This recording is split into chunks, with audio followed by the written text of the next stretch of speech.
Current electricity से अगर कोई क्वेश्चन आएगा तो इसी वीडियो से आएगा। अब हम रिवाइज करते हैं। हमने कितने फॉर्मूला पढ़े अभी तक? चार कौन कौन से पढ़े? Q इज IT, ठीक है, और Q इज IT पढ़ा, और एक कौन सा पढ़ा था? किधर जाते हैं, किधर जाते हैं, किधर जाते हैं, किधर जाते हैं। करंट इलेक्ट्रिसिटी से हर साल नीट में कम से कम 4 से 5 क्वेश्चन आते हैं। Hi everyone, welcome to this video. और इस वीडियो का और इस सीरीज का मेन मोटिव है कि 7 दिन में आपको नीट फिजिक्स की वो वाले चैप्टर्स और वो वाले टॉपिक्स पढ़ाए जाए और रिवाइज करे जाए जिससे क्वेश्चन शॉर्ट आए। तो आज का चैप्टर है current and electricity. Current and electricity में 5-7 ऐसे टॉपिक्स हैं जिससे क्वेश्चन आता ही आता है according to our 5 year analysis. और वही टॉपिक्स आज मैं आपको पढ़ाऊंगा भी और उसके फॉर्मूले भी रिवाइज कराऊंगा ताकि आपके समझ में आए। तो बिना किसी देरी के स्टार्ट करते हैं। और हाँ, करंट इलेक्ट्रिसिटी से हर साल नीट में कम से कम 4 से 5 क्वेश्चन आते हैं। तो वीडियो को पूरी देखना, it will be very helpful. And चलिए स्टार्ट करते हैं और please subscribe to the channel. तो देखो, इसमें हम मेजरली क्या पढ़ने वाले हैं? पहले तो करंट इलेक्ट्रिसिटी पढ़ेंगे और उसमें हम जो सब टॉपिक्स पढ़ेंगे या टॉपिक्स पढ़ेंगे जो हमारी 5 ईयर के एनालिसिस दौरान हमने देखा है, वो है ड्रिफ्ट वेलोसिटी से क्वेश्चन आता है, रेजिस्टिविटी से आता है, हीटिंग इफेक्ट ऑफ करंट से आता है, पोटेंशियोमीटर से आता है, पावर से आता है, रेजिस्टेंस में कलर कोडिंग से आता है, सीरीज पैरेलल और टेम्परेचर डिपेंडेंस। इसमें तो बिना किसी देरी के स्टार्ट करें। देखो, करंट इलेक्ट्रिसिटी हम स्टार्ट कर रहे हैं तो आपको पता होना चाहिए करंट क्या है। करंट बेसिकली होता है Q is to IT। Q होता है चार्ज, I होता है करंट, T होता है टाइम। और इसमें एक और इम्पोर्टेंट फॉर्मूला है जो आपको याद रखना पड़ेगा, वो होता है I is to QF। I current, charge, frequency. ये बहुत इंपॉर्टेंट फॉर्मूला है और ये आता ही आता है, मतलब इसका डेरिवेटिव बहुत यूज होता है। अब बिना किसी देरी के आगे बढ़ते हैं। आई थिंक ये पेज आपको शायद सही से नहीं दिखा होगा, let me change the colour. हाँ, I think this is better, ठीक है। तो जैसे हमने पढ़ा, Q होता है Q is to IT। Q होता है चार्ज, करंट और टाइम। और दूसरा formula I is to Q/R, current, charge, frequency. Important formula याद रखना। अब आपको ये पता होना चाहिए कि डायरेक्शन ऑफ इलेक्ट्रिक करंट क्या होती है। डायरेक्शन ऑफ इलेक्ट्रिक करंट होती है पॉजिटिव चार्ज की तरफ। जहाँ जहाँ पॉजिटिव चार्ज होगा वही करंट की डायरेक्शन होगी। तो अब इसको बढ़ने से पहले एक क्वेश्चन कर लेते हैं। तो इन H atom the electron makes about 0.6 into 10⁻60 revolution per second। देखो, फ्रीक्वेंसी को जानने का सबसे इंपॉर्टेंट तरीका होता है यहाँ, मतलब पर सेकंड देखिए। तो ये आपकी फ्रीक्वेंसी दे रखी है, हमने लिख लिया around the nucleus. Determine the current at any point on the orbit of electron. आपको पता है, अभी हमने पढ़ा I इज टू QF, सीधा लगाओगे। पर आपको ये भी पता है Q इज टू N ही होता है। तो N एक है यहाँ पे, ये दे रखा है और फ्रीक्वेंसी दिया, आप मल्टीप्लाई करके आंसर निकाल। बहुत इजी था, बहुत स्ट्रेट फॉरवर्ड था। आगे बढ़ते हैं। अब आते हैं ड्रिफ्ट वेलोसिटी। देखो, पहले हम ड्रिफ्ट वेलोसिटी के कुछ फंडामेंटल्स पढ़ेंगे, फिर मैं आपको बताऊंगा ड्रिफ्ट वेलोसिटी होती क्या है। देखो, मेटल्स पे ना बहुत ज्यादा अंदर फ्री इलेक्ट्रॉन्स होते हैं मेटल्स के अंदर, और वो रेंज करता है मतलब 10⁻28 फ्री इलेक्ट्रॉन्स पर क्यूबिक मीटर, और जिसे हम क्या कहते हैं, फ्री इलेक्ट्रॉन डेंसिटी। अब जब इलेक्ट्रिक फील्ड नहीं होती ना, तो ये इलेक्ट्रॉन्स इधर उधर घूमते हैं कि मतलब एक इधर जाता है, किधर जाता है, किधर जाता है, किधर जाता है, तो रैंडम होता है। उसकी वजह से जो उसकी थर्मल एनर्जी होती है ना, वो एकदम जीरो होती है। देखो, एवरेज थर्मल एनर्जी जीरो होती है एक मेटेरिक कंडक्टर के अंदर, बिकॉज इलेक्ट्रिक फील्ड के एब्सेंट में, क्योंकि वो रैंडम मोशन है, तो कोई टकरा रहा है तो उनका नेट जीरो आता है average. But there is no net motion of electrons in any particular direction in the absence of electric. But जब हम इलेक्ट्रिक फील्ड लगा देते हैं तो सारे इलेक्ट्रॉन्स एक सीध में हो जाते हैं। अब देखो, on applying external electric field each electrons experience electric force in direction opposite to applied field. देखो, इलेक्ट्रिक फील्ड हमने यहाँ लगाई, यहाँ पॉजिटिव है, यहाँ नेगेटिव है, तो यहाँ से करंट दौड़ रहा है हमारा, पर इलेक्ट्रॉन इसके उल्टे डायरेक्शन में जाएगा, क्योंकि इलेक्ट्रॉन नेगेटिव होता है तो ये पॉजिटिव टर्मिनल की तरफ जाता है। तो इसमें फोर्स अगर आप निकालोगे, F इज टू Q ही आती है, और Q को हम ये भी लिख सकते हैं बिकॉज़ चार्ज ऑफ इलेक्ट्रॉन का ये होता है ना। आपको पता है F इज टू M होता है, तो यहाँ मैं M डाल देता हूँ, तो यहाँ से मेरी एक्सेलरेशन निकल गई। एक्सेलरेशन ऑफ इलेक्ट्रॉन क्या होती है, A इज टू E/m, ठीक है, एक्सेलरेशन ऑफ इलेक्ट्रॉन्स।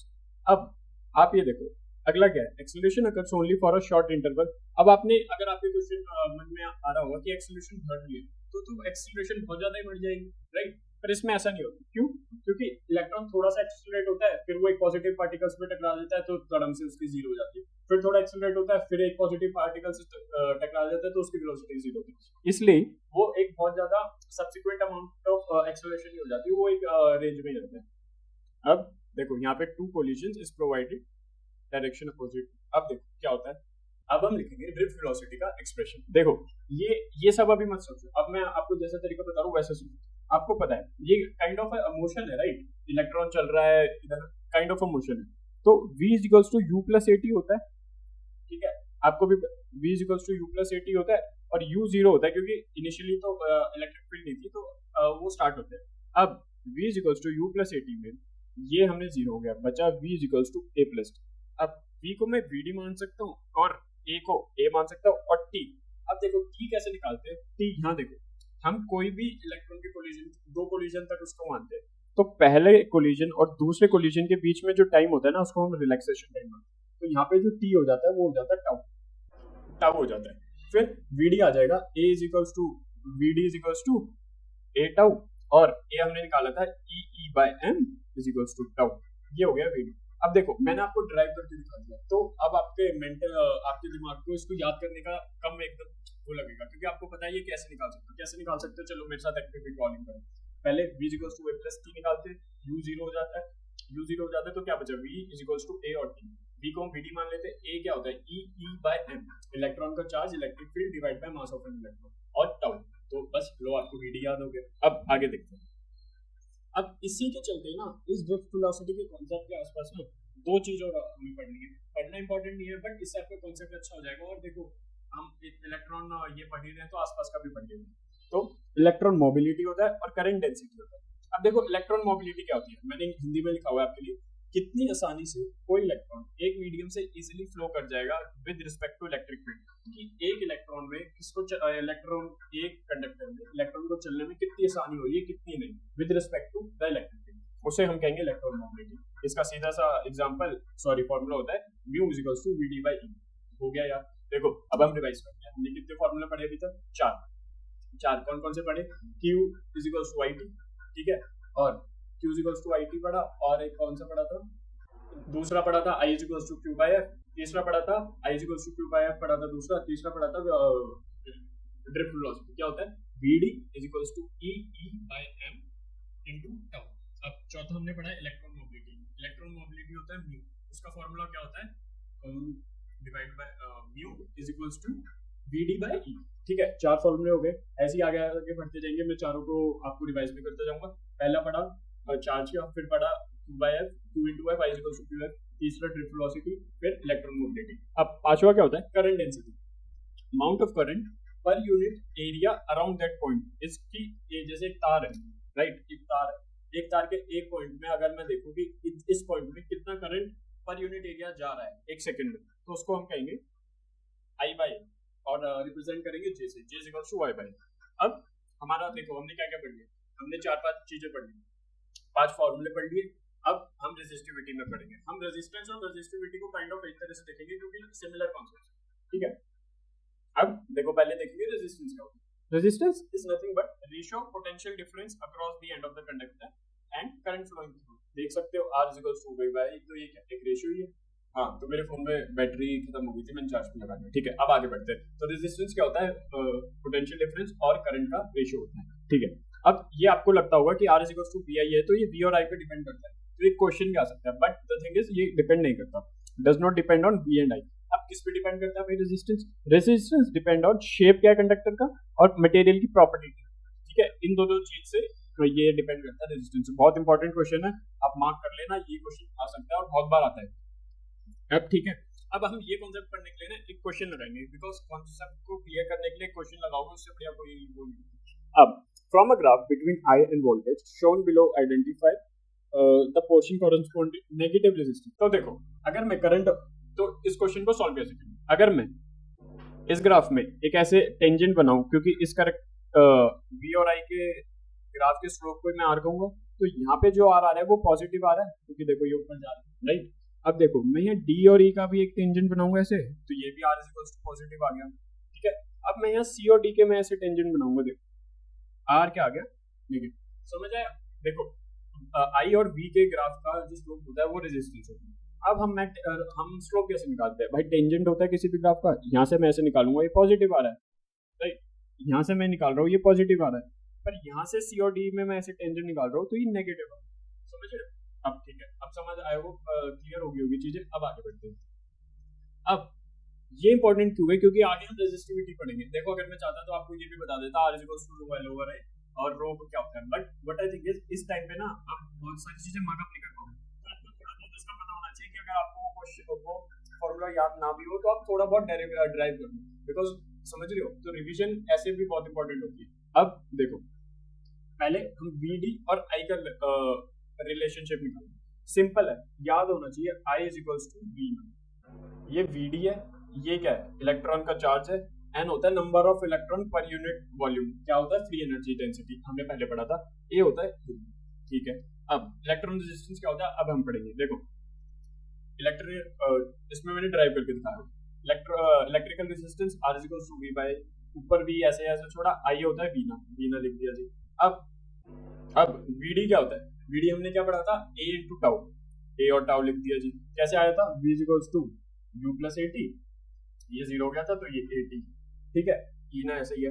अब ये देखो एक्सेलरेशन हमने क्या पढ़ी, एक्सेलरेशन हमने पढ़ी थी ए ई बाय एम। अब देखो यही चीज में मेरे को ये डेरिवेशन कराने का आपका इसलिए था क्योंकि अब यहाँ पे सारी चीजें कवर हो गई आपकी जितनी अभी आपने इस लेक्चर में जितनी भी पढ़ी, ठीक है। एक्सेलरेशन क्या होता है, ई ए ई बाय एम, ये हो गया, तो अभी निकल गए। अब आपको एक और फॉर्मूला बताता हूँ, वी होता है ई बाय एल, ठीक है, वोल्टेज पोटेंशियल डिफरेंस, ये में ई वी होता है ई इज इक्वल्स टू है, क्या होता है, पोटेंशियल डिफरेंस, क्या कहते हैं, इलेक्ट्रिक फील्ड और उसकी लेंथ, ठीक है। अब देखो मैं इसको यहाँ से ई निकाल के वी बाय एल यहाँ डाल दूंगा और वी से वी कट गया। अब जो मेरा फॉर्मूला आया रेजिस्टेंस का, R is equals to m l n e square by tau l, ये होता है रेजिस्टेंस का फॉर्मूला सही से जो एकदम पर, और इसमें क्या होता है, m is equals to mass, l is equals to length of the conductor, ठीक है। पर अब रेजिस्टिविटी निकालनी है, तो जो आप रो कहते हो ना, रो क्या होता है, rho is kind of a constant, right, तो ये कांस्टेंट बनता है एम से, एन से, ई स्क्वायर से और टाउ, इसकी जगह हम रो डाल देते हैं, तो रेजिस्टेंस का फॉर्मूला होता है R equals to rho L over A. अब जैसे हमें पता था कि रेजिस्टेंस किस पे डिपेंड करता है, बी पे करता है नहीं, आई पे करता है नहीं, डिपेंड करता है शेप ऑफ द कंडक्टर और मटेरियल, ठीक है। अब देखो रो किस पे डिपेंड करता है, rho depends upon material and temperature, does not depends of length और एरिया। अब आपको यहाँ लग रहा होगा कि इसमें रो है तो एल और ए पे वो करता होगा डिपेंड, पर नहीं करता। तो ये दो चीजें बहुत इंपॉर्टेंट है और इससे क्वेश्चन अगर आएगा तो यहीं से आएगा, ठीक है। देखो क्या होता है ना, नीट जैसे पेपर पे ना प्रेडिक्ट करना आसान हो जाता है, predict in the sense probability, तो ये नहीं कह रहे ये क्वेश्चन आएगा, बट द थिंग इज अगर देखो 5 ईयर या 10 ईयर 10 साल के आप एनालिसिस करते हो और जिसमें वो टॉपिक बार बार आ रहा है, तो बहुत सारे चांसेस है इस बार भी आएगा, राइट, वो कुछ अलग तो करेंगे नहीं। तो ऐसे कॉम्पिटिटिव एग्जाम का देखते हैं, नजरिया होता है ये। अब ये हो गया, अब थोड़ा सा रिवाइज कर लेते हैं फटाफट, कैसे, टाइमर लगा रहा हूँ मैं 1 मिनट का, देखो ऊपर लगा दिया टाइमर, अब 1 मिनट में हमें सब रिवाइज करना है, ठीक है। देखो Q is equals to IT, Q होता है चार्ज, करंट होता है I और टाइम होता है T, I is equals to Q into F, ठीक है।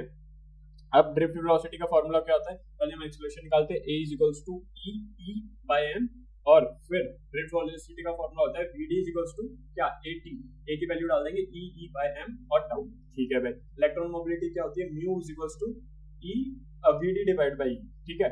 और फिर करंट डेंसिटी होती है, करंट डेंसिटी देखो डेंसिटी पूछ लेना तो कुछ डिवाइड होगा, तो I by A, ये हो गया भाई।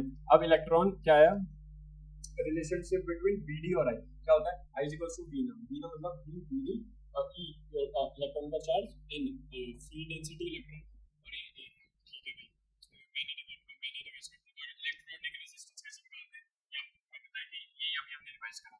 और देखो ये फार्मूला याद करने की जरूरत नहीं है, आप डिराइव कर सकते हो फटाफट, ज्यादा मेंटल लोड नहीं लेना, जो चीज आप डिराइव कर सकते हो 2 मिनट में कर लो, बिकॉज ये इतना प्रोबेबल क्वेश्चन नहीं है और क्वेश्चन फार्मूला नहीं है, राइट। देखो ऐसे ही पढ़ते हैं कि हमने पढ़ा भी और कितनी बार चीजों को रिवाइज भी कर लिया, so this is the approach you should have, ये नहीं कि आगे का पढ़ रहे हैं पीछे का छोड़ रहे हैं, ठीक है। R is equals to rho L over a, resistance किस पे डिपेंड करता है, ना तो वो डिपेंड करता है क्या बोलते हैं पोटेंशियल पे, ना तो करंट पे, वो डिपेंड करता है शेप ऑफ कंडक्टर पे और उसके मटेरियल पे। प्लस रो किस पे डिपेंड करता है, मटेरियल और टेम्परेचर पे, डिपेंड किस पे नहीं करता, लेंथ और एरिया पे, ठीक है। अब होगा क्या ना, तो अब देखो आपको शॉर्टकट्स चाहिए होंगे, बिकॉज अगर रेजिस्टेंस और एरिया का क्वेश्चन आएगा ना तो बस यही आएगा कि लेंथ आधी कर दी और रेडियस बढ़ा दिया तो रेजिस्टेंस पे क्या चेंज होगा। तो इसमें मैंने क्या करा है, आपको 2 फॉर्मूले दिए, ये फॉर्मूला लगाओ आंसर फॉर्म, क्योंकि वो रेशियो पूछता है ना जनरली। तो ये फॉर्मूला क्या है, आर डैश मतलब जो निकालना होगा R, l dash by l और होल स्क्वायर। अब रेडियस में चेंज है तो R dash by R, R और यहाँ पे देखो, यहाँ पे इनवर्सली प्रोपोर्शनल का रिलेशन है, ये डायरेक्ट प्रोपोर्शनल का रिलेशन। अब देखोगे कैसे, R is equals to rho L over A, और आर इज इक्वल्स टू में कैसे लिखना है एल पाई आर स्क्वायर, तो यहाँ पे सीधा है और यहाँ इनवर्सली। तो ऐसे आप देखोगे, सब रोज का एक मिक्सचर होना चाहिए, आपको क्या याद रखना है और क्या आप फटाफट में देख सकते हैं। अब आगे बढ़ते हैं, तो आगे हमारा है effect of temperature of resistance. Temperature का रेजिस्टेंस और रेजिस्टिविटी पे क्या इफेक्ट है, ज्यादा अंग्रेजी नहीं पता। पहली बात, जो भी रेजिस्टेंस और रेजिस्टिविटी का सेम इम्पैक्ट होता है टेम्परेचर का। अब देखते हैं आगे, अभी मैं पढ़ाऊंगा उसको ना, वो एक ब्रीफ था। अब effect of temperature on an और टाउ। टेम्परेचर जब बढ़ता है एन पे और टाउ पे क्या फर्क होता है, देखो एन टेम्परेचर बढ़ा, तो जब भी टेम्परेचर बढ़ता है ना, तो कोई भी मेटल की आयनाइजेशन वो ज्यादा हो जाती है, इलेक्ट्रॉन की आयनाइजेशन बढ़ जाती है, तो ज्यादा नंबर ऑफ फ्री इलेक्ट्रॉन्स निकल जाते हैं, तो एन इंक्रीज हो जाता है टेम्परेचर बढ़ते हुए। ठीक है, टेम्परेचर बढ़ता है एन इंक्रीज हो जाता है। अब देखो, अब आपको पता है एन बढ़ता है मतलब बहुत एक स्पेस में था, एक इतना सा स्पेस है, अब यहाँ पे बहुत सारे इलेक्ट्रॉन हो, तो वो इलेक्ट्रॉन पहले सपोज 5 इलेक्ट्रॉन, अब एन टेम्परेचर बढ़ गया, अब 10 बढ़ गए, तो ये आपस में कोलाइड भी बहुत ज्यादा करेंगे। कोलाइड जितना ज्यादा करेंगे तो उनके बीच का जो कोलिजन का टाइम था, जो रिलैक्सिंग टाइम था, वो भी कम हो गया। तो सिंपल सी बात है, टेम्परेचर बढ़ रहा है तो एन बढ़ रहा है, पर टाउ डिक्रीज हो रहा है। ठीक है, ऐसे ही देखो, थर्मल स्पीड बढ़ गई इनके इलेक्ट्रॉन की, फ्री इलेक्ट्रॉन्स अब बहुत ज्यादा कोलाइड हो रहे हैं ना, ठीक है, अब वो ज्यादा कोलाइड हो रहे हैं तो उनका टाउ कम हो। सिंपल है, इसमें तो याद करने की कोई जरूरत नहीं है, आपको समझ आ गया। अब हम आगे बढ़ेंगे, अब हम देखेंगे कि टेम्परेचर बढ़ने से पहले तो कंडक्टर्स पे क्या फर्क पड़ता है, दूसरा इंसुलेटर पे क्या फर्क पड़ता है, और तीसरा एलॉयज पे क्या फर्क पड़ता है। इससे नीट में एक क्वेश्चन आता है, ये ग्राफ बहुत इंपॉर्टेंट है। देखो, for metals the number of electron is very large. कि मेटल्स में ना जो n होता है ना, वो पहले 10⁻28 का ऑर्डर होता है, मतलब समझ रहे हो, एक के बाद 28 जीरो, कितने करोड़ करोड़ करोड़ हो गए, तो इतना ज्यादा है। आप सपोज करो आपने गले तक खा रखा है, तो आप और खा पाओगे क्या? तो वही है कि इतना ज्यादा इंक्रीज नहीं होता n का मेटल्स में। ठीक है, जैसे लिखा हुआ है on temperature increase the increase is not significant. तो मेटल्स में जब टेम्परेचर बढ़ता है, रो बढ़ता है और रेजिस्टेंस बढ़ता है, पर टाउ तो डिक्रीज हो ही रहा है, ये तो बता गया, पर एन है ना, जो इंक्रीज तो होता है पर सिग्निफिकेंटली नहीं होता। तो ये बहुत इंपॉर्टेंट ग्राफ है, याद कर लो, देख लो, इसको आंखों में बसा लो। ठीक है, अब सेमीकंडक्टर एग्जांपल है एसआई और जी, और कभी कभार कार्बन। ठीक है, आ सकता है कभी कभार, देख लेना, वो मत हो जाए कार्बन कहाँ से आ गया। अब देखो, सेमीकंडक्टर में क्या होता है, जब टेम्परेचर बढ़ता है तो रेजिस्टेंस और रेजिस्टिविटी कम हो जाती है। ठीक है, एक तो ये पहली बात हो गई। एन बढ़ता है, टाउ तो डिक्रीज होता है, बट अब यहाँ ज्यादा नहीं, समझे। और इसका ग्राफ कैसे, देखो ये कम हो रहा है, तो ऐसा carbon, semiconductor, resistance. I hope समझ आ गया होगा, इसमें कुछ है नहीं और ना मैं समझाना चाहता, हमारा कहीं आपको दिमाग में कुछ हो। अब आता है एलॉयज। ठीक है, निक्रोम, मैग्नीन और कॉन्स्टेंट। फिर टेम्परेचर जब बढ़ता है ना, तो रेजिस्टेंस और रेजिस्टिविटी में ना बहुत ज्यादा चेंज नहीं होता, बहुत स्मॉल चेंज होता है, और इसका ग्राफ ये। तो आई होप हमने ये भी टॉपिक पढ़ लिया। अब हम पढ़ते हैं टेम्परेचर कोएफिशिएंट ऑफ रेजिस्टेंस और रेजिस्टिविटी। तो देखो, T initial, T final, resistance initial, resistance final. RF is equals to RO 1 plus alpha TF minus T initial, जिसमें अल्फा होता है टेम्परेचर कोएफिशिएंट। यही चीज रो के लिए भी सेम होगी। कैसे, रो है is equals to rho 1 plus ये constant temperature coefficient minus T, और ये वाला रो और ये वाला रो सेम होगा क्योंकि टेम्परेचर कोएफिशिएंट है इसका। ठीक है, अब आगे बढ़ते हैं। पहले ना कभी कभार ये भी दे सकता है कि अल्फा की वैल्यू क्या होती है, आपको एक आइडिया होना चाहिए। कंडक्टर के लिए पॉजिटिव होती है, रेंज होती है 10⁻⁻3, इंसुलेटर होती है के लिए नेगेटिव होती है, और एलॉयज के लिए स्मॉल पॉजिटिव होती है 10⁻⁻6 के ऑर्डर। सपोज उसने 3 का अल्फा दे दिया और उसने ये पूछ लिया कि इसमें से ये अल्फा मेटल का, एलॉयज का और इंसुलेटर का कौन सा है, तो यहाँ से ये क्वेश्चन आएगा। बहुत सिंपल है, आपको एक आइडिया होना चाहिए, याद नहीं करना। अब कलर कोडिंग फॉर रेजिस्टेंस देखें भाई, इससे इतने क्वेश्चन आते हैं, आपको कुछ याद नहीं रखना, आपको क्या याद आता है, B Roy, Great Britain, very good bye. B Roy, Great Britain, very good bye. Black brown, ये आपको याद रखना है, और देखना है ये स्टार्ट का सूत्र है। जैसे ये ABCD है, यहाँ पे इसकी वैल्यू होगी, सी मतलब ये वाला सी, यहाँ से इसका ऑर्डर उठा लेना, और डी होता है टॉलरेंस। गोल्ड के लिए ±5% होता है, सिल्वर के लिए ±10% होता है, और कोई भी कलर नहीं हुआ तो ±20%। ठीक है, अब पढ़ते हैं बहुत सिंपल सा कॉम्बिनेशन ऑफ रेजिस्टर्स। तो मैंने ना आपको ये क्वेश्चन कराने की कोशिश समझी, क्वेश्चन की क्वेरी लिखा, बस कॉन्सेप्ट क्लियर होना चाहिए। सीरीज का बेसिक सा सर्किट ये है, आपको ये पता होना चाहिए कि सीरीज और पैरेलल में क्या चीज कांस्टेंट रहती है, क्या चीज चेंज होती है, क्या चीज नहीं। देखो आई सेम रहता है, इसके थ्रू जो करंट जा रहा है, इसके थ्रू करंट जा रहा है, इसके थ्रू करंट जा रहा है, सेम, बट पोटेंशियल डिस्ट्रीब्यूट हो गया। इसके अराउंड जो पोटेंशियल है और इसके अराउंड जो पोटेंशियल है वो अलग है, और इसके अराउंड जो पोटेंशियल है वो अलग, ठीक है। तो और जैसे अगर मैं इक्वल रेजिस्टेंस NN यहाँ निकाल दूं और पूछो इक्विवेलेंट रेजिस्टेंस क्या होगा, आप सिंपल मल्टीप्लाई कर दो, R equivalent equals to N into R, ठीक है। अब पैरेलल में देखेंगे, पैरेलल का सिंपल सा सर्किट ये होता है। अब आपको ये पता होना चाहिए V सेम होता है कि देखो यहाँ पे अगर मैं इसको V वोल्ट की बैटरी है, अगर मैं मान लूँ तो इन तीनों के अराउंड भी ना पोटेंशियल V वोल्ट ही होगा, समझिए। इसमें बस I डिस्ट्रीब्यूट हो जाता है कि इस वायर के अराउंड I अलग है, I1 इसके अराउंड अलग है और इसके अराउंड अलग, ठीक है वही। और R इक्विवेलेंट इसमें आ जाता है 1/R, आपको पता ही है, ये तो बेसिक है। अब मैं आपको एक शॉर्टकट बताता हूँ, ये वाला ये जो चीज़ है ना ये बहुत काम आती है, मैं मान नहीं सकता, आप बोलोगे बहुत काम आती है। जब भी कॉम्प्लेक्स स्ट्रक्चर होता है और उसमें एक वायर का पूछते हैं, सिंपल है। जब भी आपको ऐसा चीज दिखे ना कि यहाँ से I जा रहा है, दो भागों में I बढ़ गया और यहाँ पे R1 है R2 है, I1 निकालने का फॉर्मूला क्या है, I R2 R1 plus R2, I2 निकालने का क्या है, R1 ऊपर होना चाहिए और R1, सिंपल निकल जाएगा। और इतना ही पूछते, ज्यादा कॉम्प्लेक्स नहीं पूछते, ठीक है। बहुत सारी चीजें हो गई। अब हम पावर पर, पावर क्या होता है, V स्क्वायर बाय R और I स्क्वायर बाय, ये तीन क्वेश्चन आते हैं, तो ये चीज याद रखो। और करंट इलेक्ट्रिसिटी में पावर को कोई भी प्रॉब्लम होती है, क्वेश्चन कर लेते हैं। बल्ब की रेटिंग ये है, is connected to a 160 volt supply, the power consumption. पहले तो अगर मैं इसका रेजिस्टेंस निकालना पड़ेगा ना, जब भी तो मैं P = V स्क्वायर R लगाऊं, तो पहले रेजिस्टेंस ऑफ बल्ब लगाने के लिए भी सेम फॉर्मूला करना है, ठीक है। यहाँ से मैंने रेजिस्टेंस निकाल लिया, अब पूरे सर्किट की पावर निकालने के लिए सेम फॉर्मूला। अब मेरी पावर है 640 वाट, ठीक है, बिल्कुल आसान था।